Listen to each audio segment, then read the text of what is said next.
দীর্ঘদিন যাবৎ একটানা কাজের পর সকলের একটু হাওয়া বাতাস পরিবর্তন করবার প্রয়োজন হয়ে পড়ে, অর্থাৎ কোথাও গিয়ে একটু বেরিয়ে আসবার দরকার হয়। ব্যোমকেশকে যদিও সেসব কথা বললে সে খুব একটা পাত্তা দেয় না। তার একমাত্র কারণ হচ্ছে ব্যোমকেশ সর্বদা নিজের মতো থাকে, তাই তার খুব একটা প্রয়োজন হয় না ঘুরে বেড়ানোর। বেশিরভাগ সময় পড়াশোনাতেই তার মন পড়ে থাকে। মাঝে মধ্যেই মনে হয় যে ছাত্র জীবনের দিনগুলিকে কোনো মতেই ছেড়ে আসতে চায় না ব্যোমকেশ। তাই সেই হেতু ব্যোমকেশ এখনো পর্যন্ত তার অবসর সময়ে নানা ধরনের পড়াশোনা করে থাকে। বিকেলে এইসব ভাবছিলাম নিজের ঘরে বসে। আসলে যেহেতু আমি ব্যোমকেশের মতো সবসময় পড়াশোনা করতে পছন্দ করি না, তাই অবসর সময় পেলে আমি কি করে তা অতিবাহিত করব তা বড়ই চিন্তার প্রশ্ন হয়ে ওঠে।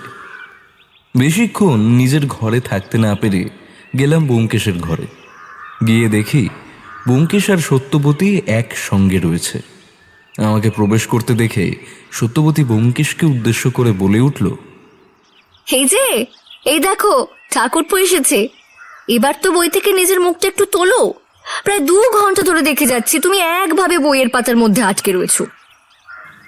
সত্যবতীর কথা শুনে ব্যোমকেশ বইয়ের পাতা থেকে মুখ তুলে একবার আমার দিকে তাকিয়ে পুনরায় বইয়ের মধ্যে মনোসংযোগ করল। আমি ঘরের ভিতরে প্রবেশ করে ব্যোমকেশের উদ্দেশ্যে বলে উঠি, ব্যোমকেশ, আমার না তোমার সঙ্গে কিছু কথা ছিল। আসলে কথা ঠিক বলবো না, আবদার বলতে পারো। হ্যাঁ, তা কি আবদার একটু বলে ফেলো শুনি। সচরাচর তোমাকে আমার কাছে তো কোনো আবদার করতে দেখি না, তাই একটু অবাক হলাম বই কি। যাকে এইসব রঙ্গ তামাশা করে কোনো লাভ নেই। কি বলতে চাও সোজাসুজি ভাবে বলে ফেলো তো। আমি যেটা বলতে চাই সেটা শুনলে তুমি যে খুব একটা রাজি হবে তা আমি বলছি না, তবে তুমি আবদারটা একটু রাখতেই পারো।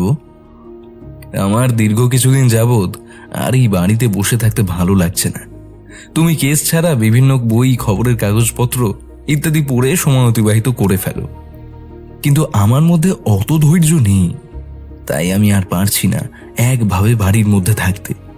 আমাদের কাছে এই মুহূর্তে কোনো কেসও নেই, আর আমার ব্যক্তিগত কাজ সব সম্পন্ন হয়ে গেছে।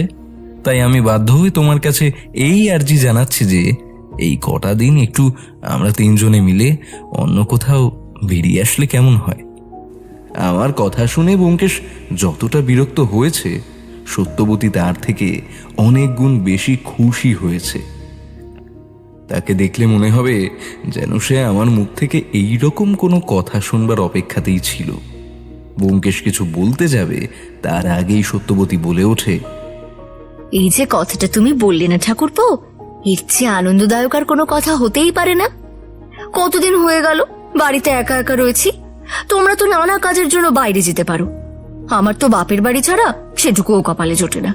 তাই যদি কোথাও যেতে পারি তাহলে বেশ ভালো হয় জানো। বলছি ঠাকুরপো যা বলছে তা একবার শুনে দেখো না, ও তো ঠিক কথাই বলেছে। আমরা তোমার মতো অত বুদ্ধি শুদ্ধি রাখি না মাথায় যে সবসময় পড়াশোনা করতে পারবো। দুইজনেই ব্যোমকেশের বিরুদ্ধে চলে গিয়েছে বুঝতে পেরে ব্যোমকেশ আর বৃথা তর্ক না করে রাজি হয়ে যায়। ব্যোমকেশ বলে ওঠে, আচ্ছা বেশ, তা তোমরা কোথায় যেতে চাও শুনি। অজিত, তুমি কি কোনো জায়গা আগে থেকে ঠিক করে রেখেছো? হ্যাঁ, আসলে একটা জায়গা আগে থেকে ঠিক করে রেখে দিয়েছি। আমরা চাইলে পুরী থেকে একবার ঘুরে আসতে পারি। ওটা একটা ধর্মীয় স্থান, আর সমুদ্রের কাছে যেতে পারলে বেশ ভালো লাগবে। হ্যাঁ, যদিও যেতে বেশ কয়েকটা দিন লেগে যাবে, তবুও যদি সেখানে যেতে পারি তাহলে ভালোই হয়। বেশ, তাহলে তাই হবে। যত তাড়াতাড়ি সম্ভব যাওয়ার বন্দোবস্ত করা হোক। তবে সব সময় বই মুখে করে থাকলেও আমি যে সব সময় আনন্দে থাকি এমন কিন্তু নয়। আমারও যেতে পেরে বেশ ভালোই লাগছে। তারপর আর কি, সমস্ত গুছিয়ে নিয়ে রওনা দিলাম পুরীর উদ্দেশ্যে। দীর্ঘ যাত্রার পর পুরীতে এসে পৌঁছলাম অবশেষে। পুরীর মাটিতে পা দেওয়ার পর মনের মধ্যে যে একটা অদ্ভুত শান্তি সৃষ্টি হলো তা বলা বাহুল্য। বেশ সুন্দর করে পুরীর প্রাকৃতিক দৃশ্য নিজেরা আত্মস্থ করবার জন্য একটা সুন্দর বাংলোতে গিয়ে উঠলাম। বাংলোটা দেখতে ভারী সুন্দর। নানা স্থানে জগন্নাথ দেবের প্রতিকৃতি এক আলাদা মাত্রা এনে দিয়েছে বাংলোটিতে। সেদিন আমরা সকলেই বিশ্রাম গ্রহণ করি। বাইরে সেভাবে যাওয়ার জন্য বের হই না। যেভাবে আমাদের যাত্রা হয়েছে তাতে আমরা বড়ই ক্লান্ত। এই করে কেটে গিয়েছে 2টো দিন। এই 2টো দিন অত্যন্ত সুন্দরভাবে আমরা অতিবাহিত করেছি। তৃতীয় দিন সকালবেলা আমরা তৈরি হয়ে বাংলো থেকে বের হতে যাব, ঠিক সেই সময় ইন্সপেক্টর বাংলোর সামনে এসে উপস্থিত হন।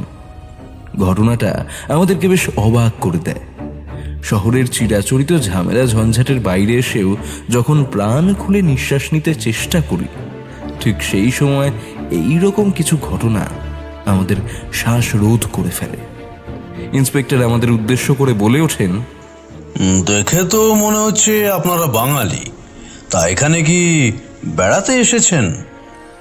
হ্যাঁ, আমরা এখানে বেড়াতে এসেছি, কিন্তু আপনারা এইভাবে তা জিজ্ঞেস করছেন, তার কারণ আমরা জানতে পারি কি? আমাদের কাছে খবর রয়েছে একটা বিপ্লবী দল এই এলাকাতে নিজেদের বাসস্থান গড়ে তুলেছে, তাই আপনাদের উপর একটু সন্দেহ হলো। আচ্ছা, আপনারা এখানে ঠিক কবে এসেছেন? আমরা এখানে এসেছি আজ নিয়ে 4 দিন হলো। নানা ব্যস্ততার কারণে কোথাও সেইভাবে ঘুরতে যাওয়া হয় না বলে চলে এসেছি একটু হাওয়া বাতাস পরিবর্তন করতে। তবে আমাদেরকে সন্দেহ হওয়ার কারণটা ঠিক বুঝলাম না। নমস্কার, আমি সত্যান্বেষী ব্যোমকেশ বক্সী। আমার নাম হয়তো আপনি শোনেননি। আর ইনি আমার স্ত্রী সত্যবতী, আর ইনি অত্যন্ত প্রিয় আমার বন্ধু শ্রী অজিত বন্দ্যোপাধ্যায়। ও হ্যাঁ হ্যাঁ, শুনেছি আমি আপনাদের কথা। কলকাতায় থাকাকালীন আপনার সম্পর্কে বেশ খোঁজ খবর রাখতাম, তবে এইখানে আসার পর থেকে সেভাবে কোনো খোঁজ খবর আর রাখা হয় না। আপনি যে গোয়েন্দা সেই সম্পর্কে আমার কোনো ধারণা ছিল না ব্যোমকেশ বাবু। তবে হ্যাঁ, তার মানে এটা নয় যে আমার আসার কারণটা লঘু হয়ে গেল, কারণ আমাদের কাছে খবর রয়েছে যে এই বাংলাতে ওই বিপ্লবী দল নিজেদের বাসস্থান গড়ে তোলার চেষ্টা করছে। নমস্কার, আমার পরিচয় আমার স্বামী আপনাকে দিয়ে দিয়েছে। তবুও কিছু কথা না বলে থাকতে পারছি না। আমরা এখানে শুধুমাত্র নিজেদের সময় অতিবাহিত করার জন্য এসেছি। যদি কোনো বিপ্লবী দল এই এলাকায় থেকে থাকে তাহলে সেই সম্পর্কে আমাদের বিন্দুমাত্র ধারণা নেই। তাই অন্তত আমাদের উপর বিশ্বাস রাখুন যে বৃথা আমাদেরকে সন্দেহ করে আপনাদের কোনো লাভ হবে না। আমরা শুধুমাত্র এখানে নিজেদের একঘেয়ে জীবন থেকে মুক্তি পেতে এসেছি। তাই দয়া করে যদি আমাদেরকে এসবের সমস্যার মধ্যে না জড়ান তাহলে অত্যন্ত উপকৃত হব। কথাগুলো সত্যবতী এক নাগারে বলে চলেছিল। তাকে কোনোভাবেই থামানো যাচ্ছিল না। সত্যবতীকে ব্যোমকেশ প্রথমে থামানোর চেষ্টা করলেও পরে সত্যবতীর কথার মাঝে কোনো রকম বাধা দেয়নি। এক দৃষ্টে সত্যবতীর সত্যবাদিতার দিকে দৃষ্টিপাত করছিল সে। এরপরে ইন্সপেক্টর সেই স্থান ছেড়ে চলে যান। ব্যোমকেশ সত্যবতীর উদ্দেশ্যে বলে ওঠে, বাহ, তুমি দারুণভাবে বললে তো। আমি প্রথমে ভেবেছিলাম যে হয়তো হিতে বিপরীত হয়ে যেতে পারে, কিন্তু তোমার মুখ থেকে কথা শুনে ইন্সপেক্টর চুপচাপ চলে গেল। সত্যি তুমি আমার একমাত্র সত্যবতী। তুমি আমার জীবনের এক এবং অন্যতম সত্য। কি অজিত, আমি কি কিছু ভুল বললাম? না, ভুল বলনি। তবে তুমি আমার কথা মনে হয় ভুলেই গেছো। এটা মজা করছিলাম। তুমি কিন্তু আবার বেশি চিন্তিত হয়ে যেও না। বৌঠান আজকে যা যা বলেছে তা সত্যিই প্রশংসা করবার মতো। চলো একটু এইখানকার আশপাশটা ঘুরে দেখা যায়। এই বলে ব্যোমকেশ, আমি এবং সত্যবতী 3 জনে মিলে বাংলোর আশেপাশের অঞ্চলটা ভালোভাবে পর্যবেক্ষণ করি। আর সেই সূত্রে অবগত হই যে এখানে আমরা বাঙালিরা হয়তো নিজেদের জীবনের একঘেয়েমিতা দূর করতে এসেছি, তবে এখানেও বেশ অনেক বাঙালি বসবাস করেন। ঠিক সেই রকম একজন বৃদ্ধ দম্পতির উপর দৃষ্টি গেল আমাদের। তারা বাড়ির বাইরে বসে নানা ধরনের আলাপ আলোচনা করছিলেন। আর সেই সূত্রেই তাদের কথা বলার ধরন এবং ভাষা শুনে বুঝতে পারি তারা আদতে বাঙালি।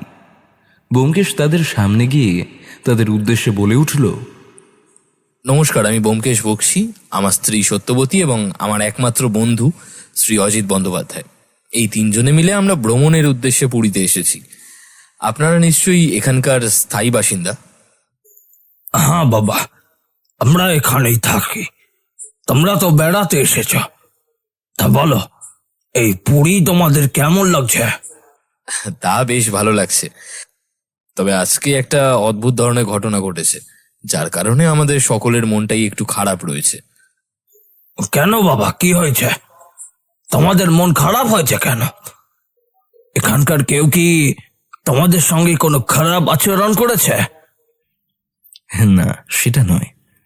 আসলে আজকে যখন আমরা তিনজনে বাংলো থেকে বের হয়েছিলাম, ঠিক সেই সময় এখানকার স্থানীয় পুলিশ ইন্সপেক্টর আমাদের বাংলোর সামনে এসে হঠাৎ করে বলতে শুরু করেছেন এইখানে নাকি কোনো বিপ্লবীদের আস্তানা রয়েছে। তাই সেই কারণে একটু বেশি অবাক হয়ে গেছি বলতে পারেন। হ্যাঁ, আমিও এই ব্যাপারটা শুনেছি, তবে এর সত্যতা ঠিক কতখানি সেই সম্পর্কে কিছু বলতে পারবো না তোমাদের। তবে এটাই বলবো যে বেড়াতে যখন এসেছ একটু সাবধানে থেকে কটা দিন ঘুরে ফিরে তারপর নিজেদের বাড়িতে চলে যেও।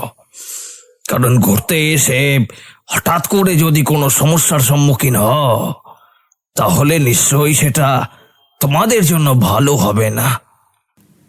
এরপর আমরা সেখান থেকে বেরিয়ে পড়ি বালিয়াড়ির উদ্দেশ্যে। আশেপাশে কিছু দোকান থেকে সাজ সরঞ্জামের জিনিসপত্র কিনল বৌঠান। ব্যোমকেশের মুখ দেখে ঠাহর করতে পারছিলাম তার অসন্তুষ্টি, কিন্তু কি আর করা যাবে। তারপর আরও খানিকটা ঘুরে আমরা তিনজনে শেষমেশ বাংলোতে ফিরে আসি।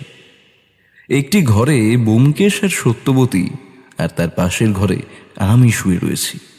হঠাৎ একটা শব্দে আমাদের ঘুম ভেঙে যায়। আমি তৎক্ষণাৎ দরজা খুলে বাইরে বেরিয়ে যাই। ব্যোমকেশও দরজা খুলে বাইরে বেরিয়ে আসে। আওয়াজটা হওয়ার সাথে সাথেই যেহেতু আমরা বেরিয়েছি, তাই এক অদ্ভুত ধরনের দৃশ্যও দেখতে পাই আমরা। আমাদের দরজার মাঝামাঝি একটা চিরকুট পড়ে রয়েছে, আর একটা ছায়া জানালা দিয়ে যেন বাইরে চলে গেল। ব্যোমকেশ চিরকুটটা হাতে নিয়ে বলে উঠল, এর মানে বুঝতে পারছো অজিত? নিশ্চয়ই কোনো গন্ডগোল রয়েছে। আর যে ছায়াটা এক্ষুনি আমরা জানলা দিয়ে চলে যেতে দেখলাম, সেটা নিশ্চয়ই কোনো অশরীরী আত্মা হবে না? কে ছিল ওই মানুষটি? কাগজে লেখা রয়েছে যে ধর্ম এখানে উত্থিত, সাধারণ মানুষ পাথরের সামনে নত মস্তিষ্কে রত। ঠিক কী কারণে এমন ধরনের লেখা রয়েছে তা কিছুতেই আমরা বুঝতে পারলাম না। পরের দিন সকালে আমরা আবার নিজেদের বাংলো থেকে বের হব, ঠিক তার আগেই পুলিশ ইন্সপেক্টর আরও কয়েকজন পুলিশ কনস্টেবলকে নিয়ে বাংলোতে প্রবেশ করলেন, আর আমাদের উদ্দেশ্যে বলে উঠলেন, সরি মিস্টার বক্সি, আমাদের কাছে খবর রয়েছে যে এই বাংলোর মধ্যে কিছু একটা আছে। এই বাংলোতে ওই বিপ্লবী দলের কোনো সূত্র নিশ্চয়ই পাওয়া যাবে। আচ্ছা, মুশকিল তো। যদি এই স্থানে কোনো বিপ্লবী দল থেকেও থাকে, আমাদের উপস্থিতিতে নিশ্চয়ই তারা তো আর থাকবে না এখানে, বরং অন্য কোনো ফাঁকা স্থানে কাজকর্ম চালাবে। তাহলে বৃথা কেন এত খুঁজে চলেছেন? কোনো সূত্র এখানে পাবেন কি? না, দাঁড়াও, সূত্র পেলেও পাওয়া যেতে পারে। যদি পাওয়া যায় তাহলে ওনাদের হয়তো সাহায্য হবে, আর যদি ওনাদেরকে বৃথা বাধা দেওয়ার চেষ্টা করা হয় তাহলে হয়তো আমাদের ওপরে সন্দেহ পড়তে পারে। এরপর আমরা বেশ খানিকক্ষণ অপেক্ষা করতে লাগলাম এই চিরুনি তল্লাশি শেষ হওয়ার। কিন্তু এই সমাপ্তিটা ঘটল এক খারাপ অভিজ্ঞতা দিয়ে। আমরা নিজেদের মতো কথাবার্তা বলছিলাম, ঠিক সেই সময় ব্যোমকেশের ঘরের ভেতর থেকে একজন পুলিশ কিছু একটা বলে ওঠে। ইন্সপেক্টর এবং আমরা সবাই সেই কারণে ব্যোমকেশের ঘরে প্রবেশ করে দেখি বিছানার তোষকের তলায় একটা পিস্তল রাখা। ইন্সপেক্টর বলে ওঠে, কি ব্যোমকেশ বাবু, হ্যাঁ, এবার আপনি কি বলবেন? আপনি কিছুই জানেন না, নাকি জেনেও অনেক কিছু না জানার ভান করছেন? হতেই তো পারে বিপ্লবী আর আপনার মধ্যে কোনো ঘনিষ্ঠ সম্পর্ক রয়েছে, আর ঠিক সেই কারণে আপনি কিছুই বলতে চাইছেন না। ভারতবর্ষে এমন অনেক নামকরা মানুষ রয়েছেন যারা সকলের আড়ালে বিপ্লবীদের সমান তালে সহায়তা করে চলেছে। আপনি তাদের মধ্যে যে কেউ না, সেটা আমরা কিভাবে বিশ্বাস করতে পারি? আমি জানি না ইন্সপেক্টর, আপনি কিভাবে বিশ্বাস করবেন, আর জোর করে আপনাকে কিছু বিশ্বাস করাতেও চাই না। আপনার বিশ্বাস আপনার কাছে, আমার বিশ্বাস সম্পূর্ণ আমার কাছে। তবে এই পিস্তল আমার বিছানার তোষকের তলায় কি করে এলো তা আমি জানি না। হতেই তো পারে যে এই পিস্তল আগে থেকে রাখা ছিল, আপনি চাইলে এই বাড়ির কেয়ারটেকারকে ডাকতে পারেন। যদি তার কাছ থেকে কিছু জানতে চান তাহলে জেনে ফেলুন।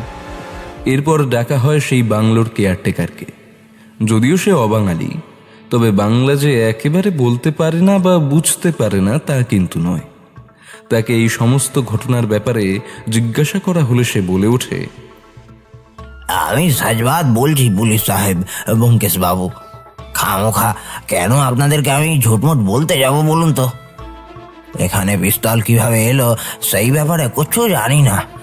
আমার তো শুধুমাত্র পরিচর্যা করার কথা, আমি শুধু সেটুকুই পড়ে থাকি। আবার এত বড় সাহস হবে না যে আমি কোনো গন্ধা কাম করব। আমি নেক আদমি আছি, আমার যেটুকু করার আমি সেইটুকু করেই সুখে শান্তিতে থাকবার চেষ্টা করি। কোনো সত্যি গোপন করে আমি কখনোই কোনো রকম বিপদে জড়াতে চাই না। আচ্ছা ঠিক আছে, তুমি এই মুহূর্তে যেতে পারো।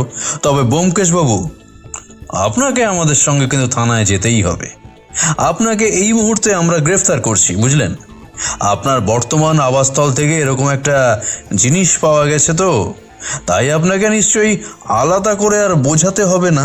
হ্যাঁ, আশা করি আপনি বুঝতে পারছেন যে এবার ব্যাপারটা ঠিক কতটা গুরুতর। আমি সত্যবতী অনেক চেষ্টা করেও ব্যোমকেশকে থানায় যাওয়া থেকে আটকাতে পারি না। তবে ব্যোমকেশ সত্যবতীকে শান্ত করে, সত্যবতীকে শান্ত করে জানায় যে সে খুব শীঘ্রই ফিরে আসবে। তবে আমার ক্ষেত্রে সেটা আর হয়ে ওঠে না। আমি ব্যোমকেশের সঙ্গে থানায় যাই। বেশ খানিকক্ষণ থানায় আমাদেরকে অর্থাৎ ব্যোমকেশকে আটকে রাখলেও পরবর্তীতে ব্যোমকেশের সামাজিক অবস্থানের কথা চিন্তায় রেখে ব্যোমকেশকে ছেড়ে দিতে বাধ্য হন ইন্সপেক্টর।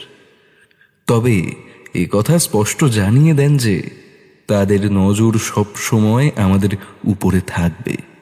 সেখান থেকে অনেক ঘন্টা অতিবাহিত করে ফেরবার পথে ব্যোমকেশ বলে ওঠে, কি অদ্ভুত ধরনের জীবনযাপন করছি আমরা। এভাবে বেঁচে থাকার কোনো ইচ্ছাটুকু আমার মধ্যে নেই আর।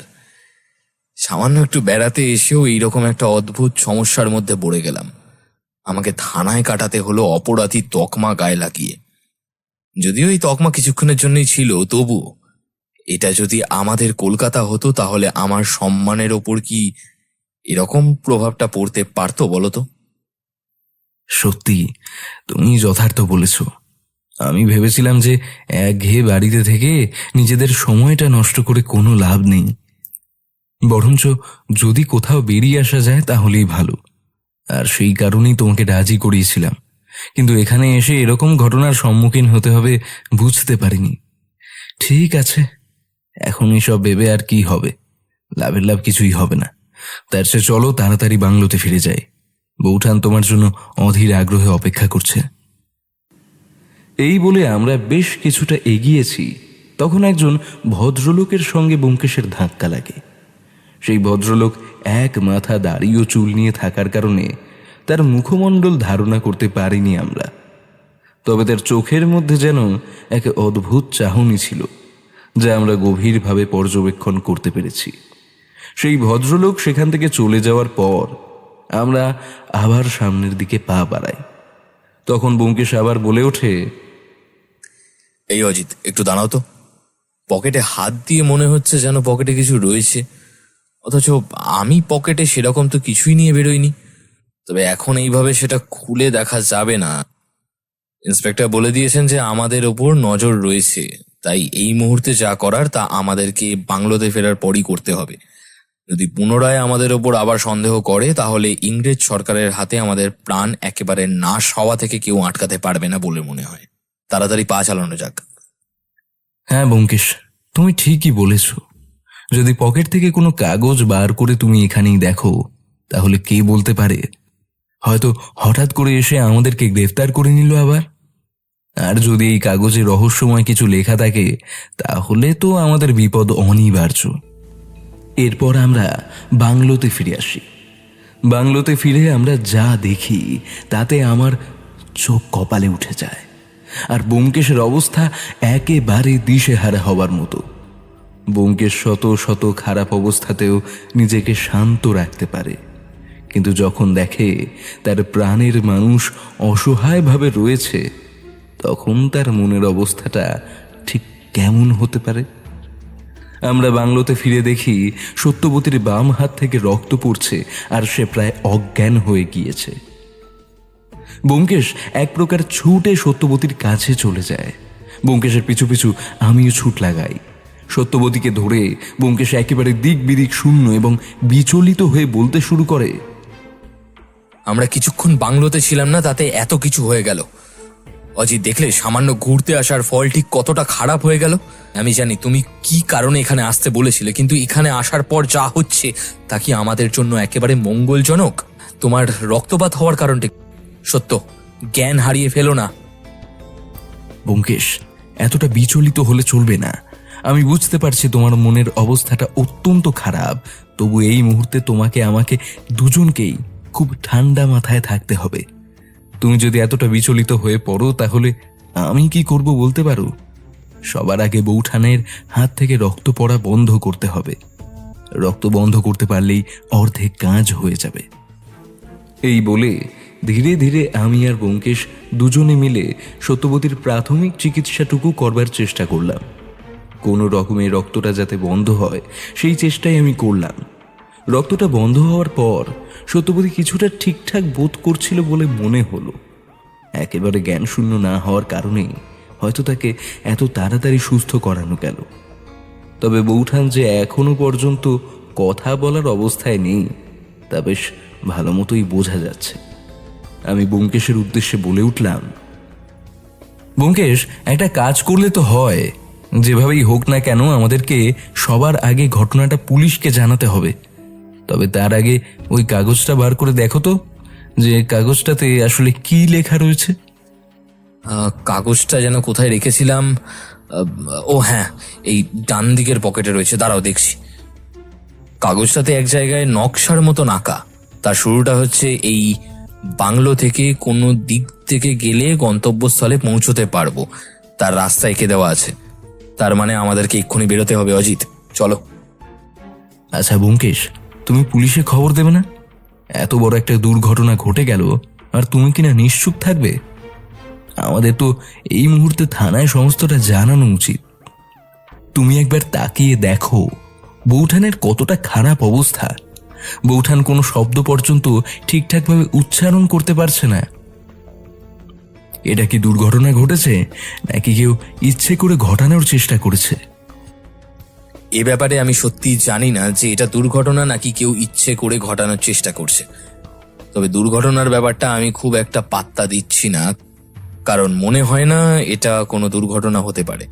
আর থানায় এই মুহূর্তে কোনো খবর দিলে চলবে না, কারণ একটা প্রবাদ বাক্য রয়েছে, বিশ্বাসে মেলায় বস্তু, তর্কে বহুদূর। আর আমার মনে হয় না যে আমরা অফিসারের সেই বিশ্বাস অর্জন করতে পেরেছি। তাই যেহেতু আমাদের বের হতে হবে, তাই সত্যবতীর কোনো একটা ঠিকঠাক ব্যবস্থা করে দিয়ে তবে বের হব। কিন্তু এখন তুমি কি ব্যবস্থা করবে বলো তো? বৌঠানকে কার কাছে রেখে যাব আমরা? ব্যোমকেশ সেইভাবে কোনো উত্তর না দিয়ে আমাদেরকে অপেক্ষা করতে বলে বেরিয়ে যায় দ্রুত। তার কিছুক্ষণ পর ফিরে আসে বাংলোতে। তবে একা নয়, সঙ্গে সেই বৃদ্ধ যাদের বাড়ি এই বাংলোর কাছাকাছি। তাদেরকে নিয়ে এসেছে ব্যোমকেশ। আমি ব্যোমকেশের উদ্দেশ্যে বলে উঠলাম, কি ব্যাপার?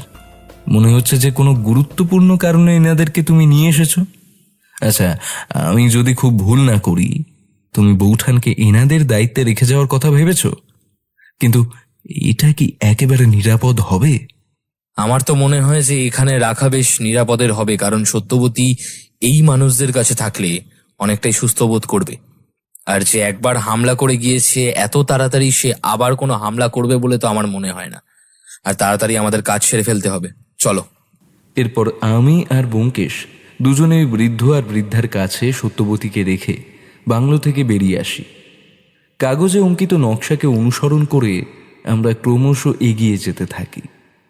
নকশার শেষ প্রান্তে এসে যখন আমরা উপস্থিত, তখন দেখছি একটা মন্দির সামনে রয়েছে। আমি কিছুই ঠিকমতো বুঝতে পারছিলাম না। ঠিক সেই সময় ব্যোমকেশ বলে ওঠে, বুঝলে অজিত, এর আগে যে চিরকুট আমরা বাংলোর ভেতর থেকে পেয়েছিলাম, সেই চিরকুটটা ছিল এইখানে পৌঁছবার একটা সংকেত মাত্র। তুমি একবার ভেবে দেখো। হ্যাঁ, লেখা রয়েছে যে ধর্ম এখানে উত্থিত, অর্থাৎ যারা হিন্দু ধর্মকে বিশ্বাস করে তারা মন্দিরে অবশ্যই আসে, আর সকল মানুষ নতমস্তকে ঠাকুরের সামনে দাঁড়িয়ে থাকে। আর এখানে অর্থাৎ মন্দিরে ঠাকুর বলতে পাথরের মূর্তি, তাকেই আমরা ঠাকুর বলে বিবেচনা করি। তাই এই চিরকুটের আসল উত্তর যে মন্দির ছিল তা ভালো মতো বোঝা গেল। আচ্ছা, এবার সবটা আমি বুঝতে পারলাম, কিন্তু এটাই বুঝতে পারলাম না যে কেন ওই অদ্ভুত দেখতে মানুষের সঙ্গে রাস্তায় দেখা হওয়ার পর তোমার কাছে এই নকশাটি এলো। আবার সেদিন রাত্রে বাংলো থেকে প্রবেশ করেছিল, আর কেই বা ওই চিরকুটটা ফেলে দিয়ে গিয়েছিল। যদি ইন্সপেক্টরদের কথা ধরে নিই, তাহলে বিপ্লবীরা এই সমস্ত কাজ করে চলেছে। কিন্তু আমি একটা কথা কিছুতেই বুঝতে পারছি না, বিপ্লবীরা এই ধরনের কাজ কেন করতে যাবে? তাদের বিরোধিতা কেবলমাত্র ইংরেজ সরকারের সাথে, তাই ইংরেজ সরকারের যাবতীয় ক্ষতি তারা করতে পারে, কিন্তু আমাদের ক্ষতি কেন করতে যাবে? তোমাকে কে বলল যে ক্ষতি হবে? হতেও তো পারে কোনো ভালো কিছু আমাদের জন্য অপেক্ষা করে রয়েছে। এখনই আমাদের এতটা খারাপ কিছু ভেবে নেওয়াটা ঠিক হবে কি? হয়তো তাই। তুমি যে কথাগুলো বলছো তা হয়তো সত্যিই যুক্তিসম্মত, কিন্তু আসার পর থেকে একের পর এক যে অশুভ ঘটনাগুলো ঘটে চলেছে, তাই আমি ভালো কিছু ভাবতেই পারছি না। দেখো, সেইভাবে আমি ঠাকুরকে বিশ্বাস না করলেও তবুও মনে করি যে মন্দিরে এলে সমস্ত শুভ চিন্তাকে একত্রিত করে নিয়ে আসা উচিত। সবসময় শুভ চিন্তাকে প্রাধান্য দেওয়া উচিত। খারাপ তো আছেই আমাদের সঙ্গে হওয়ার জন্য, কিন্তু খারাপকে প্রাধান্য দিয়ে কি কিছু হতে পারে? তা তুমি ঠিক বলেছো ব্যোমকেশ, কিন্তু এইখানে আমাদেরকে আসতে বললই বা কেন, আর কারাই বা বলল? সেই সম্পর্কে আগেও কিছু না ভেবে আমরা যেখানে চলে এলাম সেটা কি ঠিক করলাম? আর বৌঠানের জন্য বেশ চিন্তা হচ্ছে। হ্যাঁ, এটা হয়তো ঠিক যে আমরা কিসের জন্য এসেছি সে ব্যাপারে কিছুই জানি না, তবে হয়তো এখানে আসার পর নতুন কিছু জানতে পারবো। তাই সেই কারণেই আমাদেরকে এখানে নিয়ে আসা। যদি এটা কোনো বিপদের কারণ থাকে তাহলে বৃথা চিন্তা করো না, আমরা দুজনে মিলে সমস্ত বিপদ সামলে নেব। তোমার আর আমার এই নিয়ে তো কম অভিজ্ঞতা হলো না, কত খারাপ খারাপ অভিজ্ঞতা আমরা করেছি বলতো। তাই এখন আমাদেরকে এখানে আসবার মূল উদ্দেশ্যটাকে খুঁজে পেতে হবে। আমি আর ব্যোমকেশ মন্দিরের সামনে একটা জায়গায় এসে বসে এসবই ভেবে চলেছিলাম। ব্যোমকেশ অনেকবার ভেবেও কিছু বুঝতে পারল না যে এখানে কেন আসতে বলা হয়েছে আমাদেরকে এবং কি উদ্দেশ্যে। ব্যোমকেশ এক প্রকার বিরক্ত হয়ে অনেকক্ষণ পায়চারি করবার পর বসে পড়ে। মন্দির এতক্ষণ বিভিন্ন মানুষজনে ভর্তি হয়ে থাকলেও মন্দির বন্ধ হবার সময় চলে আসে, তাই মন্দির চত্বর পুরোই ফাঁকা হয়ে যায়। আমি ব্যোমকেশের উদ্দেশ্যে বলে উঠি, ব্যোমকেশ, আমরা শুধু শুধু এইখানে চলে এসেছি। এখানে আসবার কোনো উদ্দেশ্য আমাদের ছিলই না, আর যারা আমাদের নিয়ে এসেছে তাদের উদ্দেশ্য কি সেটাও ঠিক বুঝতে পারছি না। চলো, আর বৃথা সময় নষ্ট না করে আমরা ফিরে যাই। আমাদের নিজেদের বাড়িতে কবে যে ফিরবো সেটাই খালি ভাবছি এখন। অনেকক্ষণ ধরে অপেক্ষা করে থাকবার পর যখন মন্দির একেবারে বন্ধ হয়ে যায়, তখনও আমরা কিন্তু বসে অপেক্ষা করছি। হঠাৎ করে পায়ে সজোরে কিছু একটা লাগলো। আমি সাথে সাথে চিৎকার করে উঠলাম, আহ! ব্যোমকেশ বলে উঠল, এ কি, তুমি এভাবে চিৎকার করলে কেন? কিছু কামড়েছে নাকি? যদিও আমরা যেখানে বসে রয়েছি সেখানে কোনো সাপ বা বিষাক্ত কিছু কামড়ানোর তো কথাই নয়। জায়গাটা অত্যন্ত পরিষ্কার। আমার পায়ে ঠিক কী কারণে আঘাত লেগেছে সেটা প্রথমে বুঝতে না পারলেও এটুকুনি বুঝেছি যে বিষাক্ত কোনো প্রাণীর কামড়ে আর যাই হোক আমার এই অবস্থা হয়নি। তবে আঘাতটা লেগেছেও বেশ ভালো মতন, পুরো পা টনটন করছে। আমি ব্যোমকেশের উদ্দেশ্যে অত্যন্ত ধীরভাবে বলে উঠি, ব্যোমকেশ, আমার মনে হচ্ছে না কোনো বিষাক্ত কিছুতে আমাকে কামড়েছে, বুঝলে? কিছু একটা শক্ত জাতীয় আমার পায়ে এসে সজোরে লাগলো, তার জন্যই এমন ব্যথাটা করছে। তুমি একবার এই আশপাশটা দেখো তো, যদি কিছু পড়ে থাকে। ব্যোমকেশ আমার কথা অনুসরণ করে আমার পায়ের দিকটা ভালো মতো পরীক্ষা করে দেখতে লাগলো যে আদৌ কিছু রয়েছে কিনা। তারপর আরও একটি কাগজের ডেলা তুলে সেখান থেকে একটা পাথর বের করে সেটা ফেলে দিল। আমি হতবাক হয়ে ব্যোমকেশের দিকে তাকিয়ে বলে উঠলাম, এইটা আবার তোমার হাতে কি গো ব্যোমকেশ? নিচে পড়েছিল নাকি? হ্যাঁ অজিত, এটা আসলে একটা গুলতি।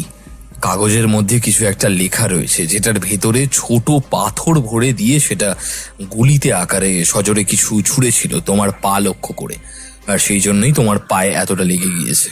বেশ, তাহলে আমাদের আশেপাশে কেউ রয়েছে, কেউ আমাদেরকে সব সময় পর্যবেক্ষণ করে যাচ্ছে। কাগজটা খুলে পড়ে দেখো তো যে ঠিক কি লেখা রয়েছে।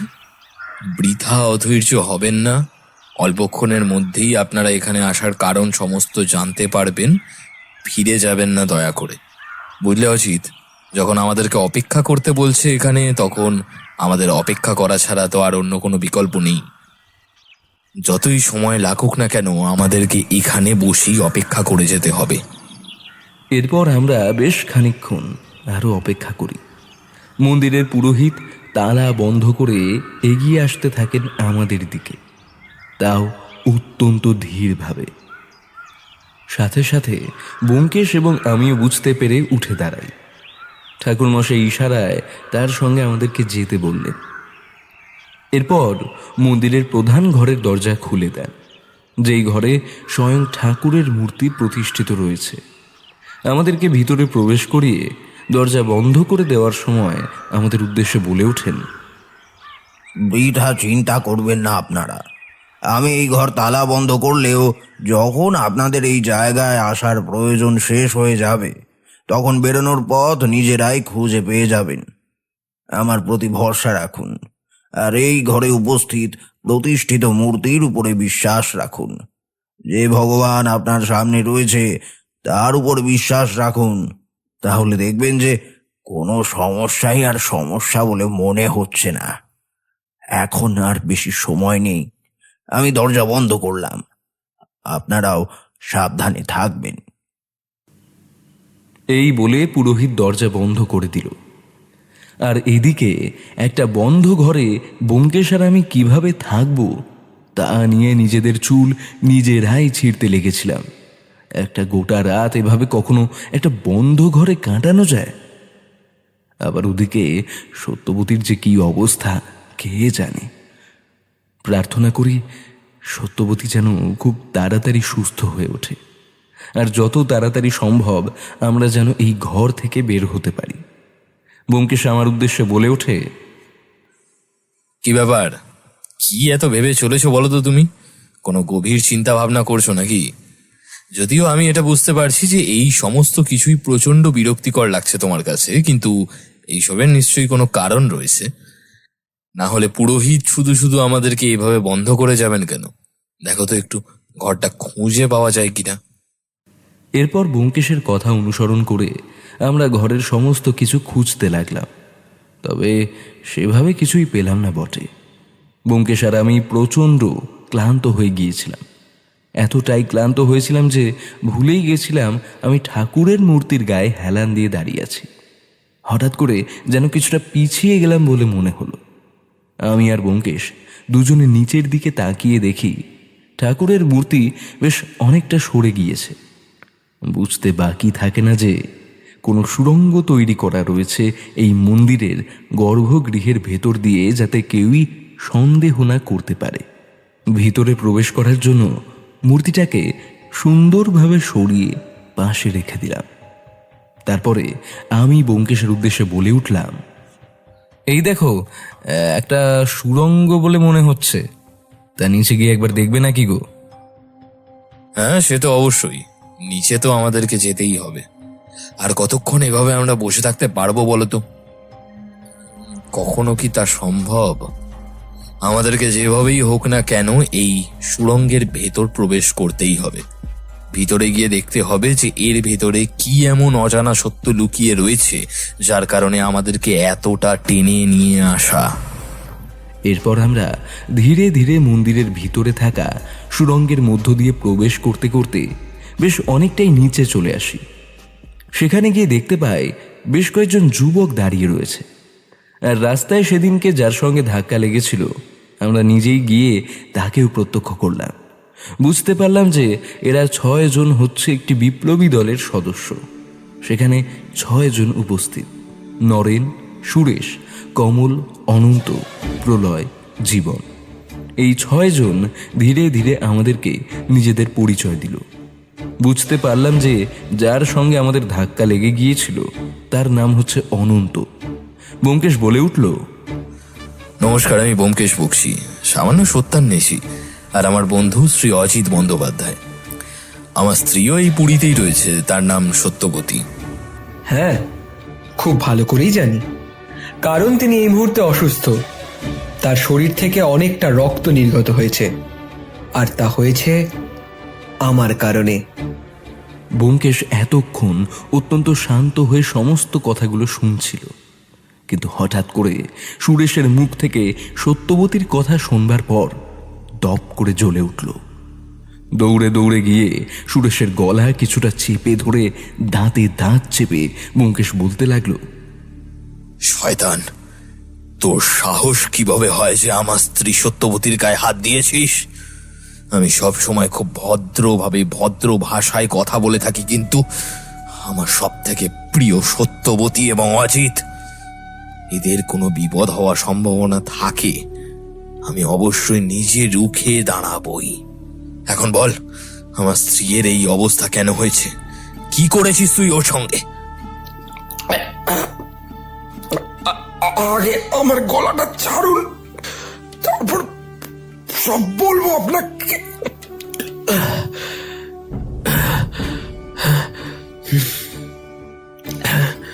এটাও জানাবো যে আপনার স্ত্রী সত্যবতী দেবীর কেন এই অবস্থা, আর কেন আপনাকে আমাদের এখানে ডেকে আনা হয়েছে।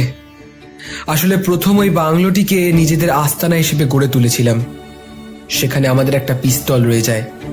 ভেবেছিলাম সেই পিস্তলটি নিয়ে আসতে পারবো, কিন্তু পিস্তল খুঁজে না পেয়ে যখন ফিরে আসতে যাব, ঠিক সেই সময় আপনার স্ত্রী আমাকে দুষ্কৃতী ভেবে বসেন। তিনি তখন ধারালো ছুরি দিয়ে আমাকে আক্রমণ করতে উদ্যত হন, আর আমি কিছুটা হতবাক হয়ে নিজেকে বাঁচানোর জন্যই কোনোভাবে ছুরিটাকে আপনার স্ত্রীর দিকেই ঘুরিয়ে দিই, যার কারণে আপনার স্ত্রীর বাম হাতে সেটা বেকায়দায় ঢুকে যায়। বিশ্বাস করুন, এটা একেবারেই ইচ্ছাকৃত নয়। আর আপনার বাড়িতেও যে চিরকুট দিতে গিয়েছিল সেটাও আমি, কারণ আমি আর আমার দলের সদস্য সবাই আপনার পরিচয় সম্পর্কে অবগত। আমরা সকলেই সাহায্য চাই আপনাদের কাছে। সাহায্য চাও? তাও আবার আমার কাছে? আচ্ছা, বলে ভালো, কি সাহায্য চাই তোমাদের?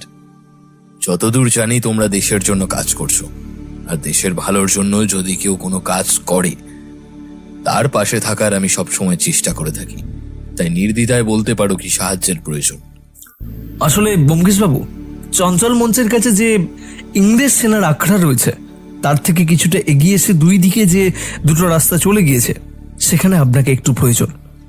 আপনার মতো বুদ্ধি আর কয়জনেরই বা হতে পারে বলুন? ওই আগ্রার সামনে দিয়ে এক অস্ত্র সমেত গাড়ি আমরা নিয়ে যাব বাম দিক দিয়ে। অন্য এক স্বদেশী দলের এসব অস্ত্র অত্যন্ত প্রয়োজন। আর অদ্ভুতভাবে এটাই বুঝতে পারছি না যে আমরা যা ভেবে থাকি না কেন, যা পরিকল্পনা করে থাকি না কেন, পুলিশ কিভাবে সবটা জেনে যাচ্ছে। এটাই হয়ে গেছে মুশকিল। ব্যোমকেশ বাবু, আপনি একমাত্র ভরসা। আপনি যদি আমাদেরকে সাহায্য না করেন তাহলে তাহলে আমরা এক প্রকার হেরে যাব বলতে পারেন। কারণ কোনোভাবে ওই রাস্তা দিয়ে সাধারণ দিনের মতো যাতায়াত করা যাবে না অস্ত্র নিয়ে। আমরা যে পরিমাণ অস্ত্র লুট করেছি ওই ইংরেজদের মারব বলে, সেই অস্ত্র সম্পর্কে পুলিশ ইতিমধ্যে সজাগ হয়ে গিয়েছে, চিরুনি তল্লাশি শুরু করে দিয়েছে, আর পিস্তলটাও বোধ করি ওনারা পেয়ে গেছেন। কি তাই তো ব্যোমকেশ বাবু? একেবারে ঠিক বলেছ অনন্ত। পুলিশ সন্দেহ করছে যে আমি কোনো বিপ্লবী দলের সঙ্গে যুক্ত রয়েছি, আর তাদেরকে সাহায্য করবার জন্য এখানে এসেছি, আর তাদের পিস্তল আমি লুকিয়ে রেখেছি। আমার জীবনে লুকোনোর মতো সেইভাবে কিছুই নেই, তবুও আমাকে কিছুক্ষণ এই পিস্তলের কারণে থানায় বন্দি থাকতে হলো। এই যা। অত্যন্ত দুঃখিত আমি এবং আমরা সবাই। আমাদের একটা ছোট্ট ভুলের কারণে আপনার মতো সম্মানীয় মানুষকে থানায় বন্দি থাকতে হলো। এর চেয়ে খারাপ আর কি বা হতে পারে? আপনি কিছু একটা করে আমাদেরকে সাহায্য করুন, আর ভুল বুঝে চলে যাবেন না। অনেক কষ্ট করে অনেক চিরকুট এবং নকশার মাধ্যমে আপনাদেরকে এইখানে টেনে আনতে পেরেছি। ব্যোমকেশ, তুমি কি ভাবছো না ভাবছো সেই সম্পর্কে আমি জানি না, তবে যা করলে তা যদি একটু অন্যভাবে করতে পারতে তাহলে বড়ই ভালো হতো। বেকার বেকার আমাদের কষ্টটা বেশ খানিকটা কমতো। আচ্ছা দাঁড়াও, ভাবতে দাও যে কি করা যেতে পারে, কি করা উচিত আমাদের। ব্যোমকেশ বেশ খানিকক্ষণ অত্যন্ত মনোযোগ দিয়ে ভাবতে লাগলো, শুনতে লাগলো যে কিভাবে এই বিপ্লবী দল এতদিন যাবৎ তাদের কার্যকলাপ চালিয়ে আসছে। বেশ কিছুক্ষণ এইভাবে শোনা ও ভেবে যাওয়ার পর্ব চলার পর ব্যোমকেশ সকলের উদ্দেশ্যে বলে ওঠে, হ্যাঁ, একটা উপায় পেয়েছি, যদিও সেটা কিছুটা বিপদের হতে পারে আমার মনে হয়, তবে তোমরা যদি বিপদ মাথায় নিয়ে কাজ করতে পারো তাহলে হয়তো সম্ভব।